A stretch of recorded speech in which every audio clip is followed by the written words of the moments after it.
CVT Beat tahun 2017 yang bikin aku cukup pikir-pikir ya. Jadi ini ada kasusnya ya dari abang yang satu ini ya. Aku bakal coba bacain ya. Bang, maaf izin bertanya, motor saya Beat Street 2017. Saya sudah main kirian puli 13,8 derajat. Roller 10 rata, sentri original. Kalau pakai 1000 rpm berat gerung. Kampas custom bolong-bolong. Oke, maksudnya mangkok kampasnya ya. Kemudian persivity-nya 1000 rpm dan sudah di remap ya. Jadi ECU-nya sudah di remapping ya, alias diubah-ubah. Tapi kenapa ya di awalnya ngeden dan nggak kuat nanjak ya bang? Apa pengaruh dari kampas gandanya yang mau habis harus diganti yang karbon atau bagaimana? Saya bingung bang. Jadi ya ini sekali lagi ini adalah perspektifku ya. Jadi kalau kalian mungkin nanya sama orang lain bisa jawabannya beda. Tapi kalau aku ini sudah geleng-geleng sih. Oke, aku bakal coba bahas ya. Yang pertama ya aku pasti mulai dari rollernya dulu ya. Roller 10 gram rata. Ngapain ya? Turun dari 15 ke 10. Turunnya sudah 5 gram kali 6. 30 gram gitu loh. Turun 1 gram aja ya atau 6 gram total itu sudah berasa. Ini 30 gram gitu loh. Yang mana berasa gitu loh. Maksudnya kayak nguing doang udah pasti gak ada tenaganya. Aduh. Ya. Jadi kalau aku pribadi ya, roller kalau mau nanjak ya itu turunnya sekitar 2-3 gram aja cukup ya. 2-3 gram berarti sekitar 13 atau 12 gram ya. Kemudian persenti original no ya, karena senti original tuh beat ya agak lemah ya, terlalu gampang.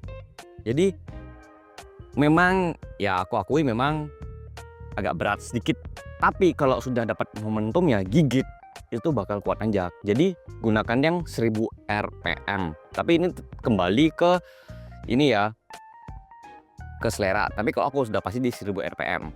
Kemudian kalau persivity-nya di sini 1000 rpm sudah betul, tapi kalau memang sering nanjak itu ada dua pilihan ya.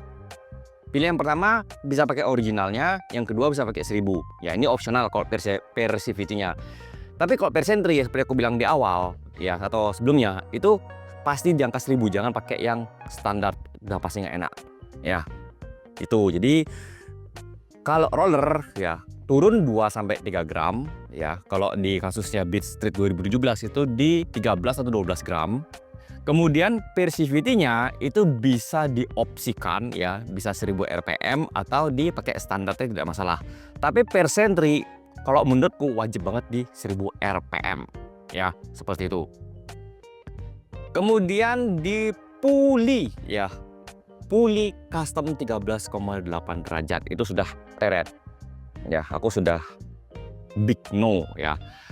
Aku tidak melarang, tapi aku tidak pernah namanya merekomendasikan dengan yang namanya custom seperti ini ya. Karena apa ya sudah pasti ketika pulinya dibubut sudah pasti akan adanya pengurangan ketebalan bahan dari puli itu sendiri ya. Jadi ada kemungkinan masih lebih tipis.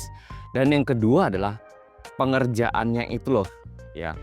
Kalau ngerjainnya ngawur udah pasti bakal merusak namanya CVT-mu ya. Jadi aku di sini kalau custom sudah berapa kali, kamu cek dah video-videoku yang sebelumnya.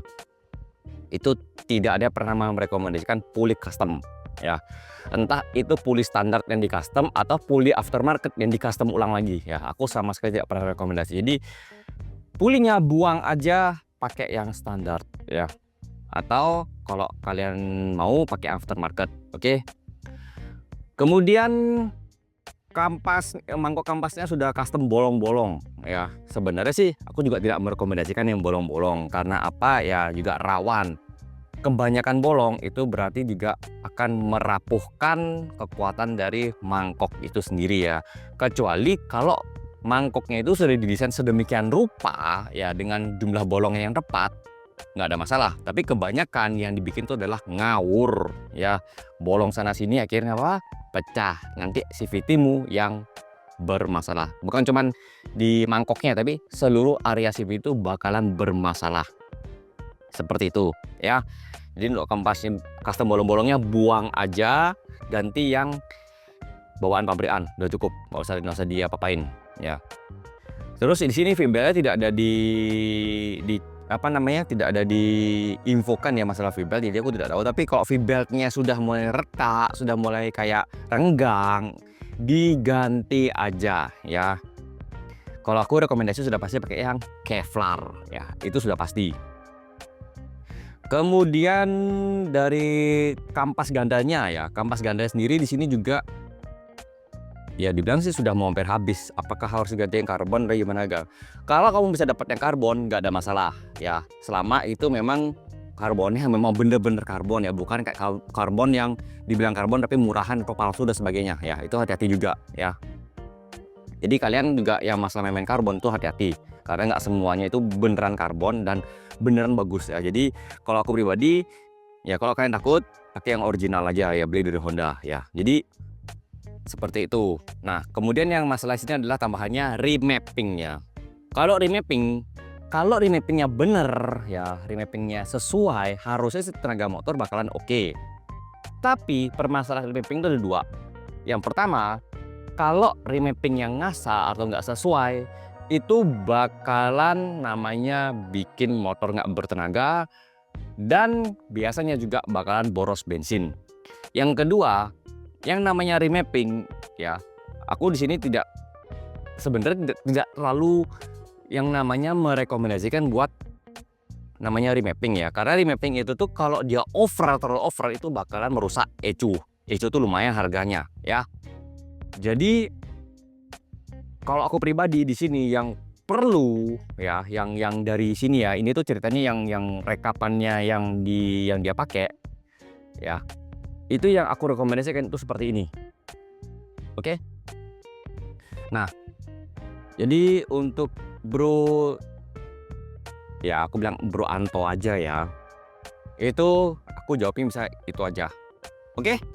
Jadi kurang lebih seperti itu jawabanku ya untuk Bro Anto ini, semoga bermanfaat ya. Jadi untuk video berikutnya aku akan coba cari-cari lagi ya untuk keluh-keluhan yang seperti ini ya, semoga aku bisa jawab ya. Jadi mohon maaf kalau videonya jelek ya, tapi semoga diterima aja. Oke, sampai jumpa di videoku berikutnya di Bahas CVT. Bye bye.